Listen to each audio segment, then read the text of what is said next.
This is my revelation of the year. A cheeseburger and puff pastry changes everything. And to prepare it, it's very simple. We'll need 2 onions that we'll cut into very thin slices. Next, in a pan, I heat up some olive oil. When the oil is nice and hot, I add my sliced onions. I saute my onions in the pan until they're caramelized. I put the lid on to make it go faster, and I stir them regularly. If it sticks to the bottom of the pan, don't hesitate to add a little bit of water until the onions are fully caramelized.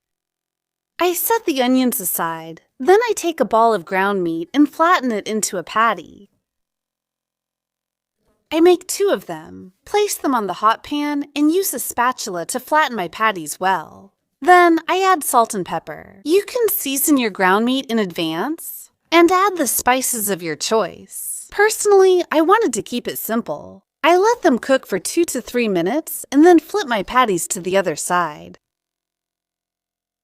I add a slice of cheddar on top. Then I put a good tablespoon of caramelized onions. Then I add my second patty, and then I add another slice of cheddar.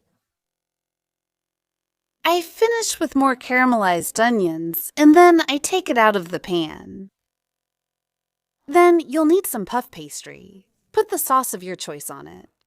Personally, I use spicy mayonnaise. After spreading my sauce, I add a small handful of shredded cheese. I used a Tex-Mex cheese blend.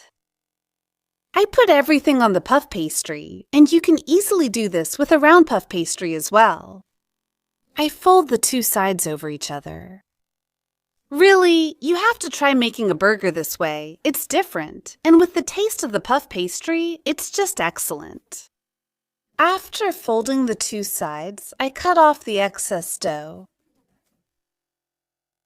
So, for my part, I made pretty big hamburger patties. But if you make smaller ones, you can make 2 with your puff pastry. For a nice golden finish, I brush the surface of my puff pastry with a beaten egg yolk. With a pastry wheel, I make small cuts like this. I don't press too hard either. To avoid cutting through, I add some sesame seeds and bake at 180 degrees for 15 minutes. All you have to do is enjoy and treat yourself. It's crispy, the cheese is melting, the meat is juicy. It's just excellent.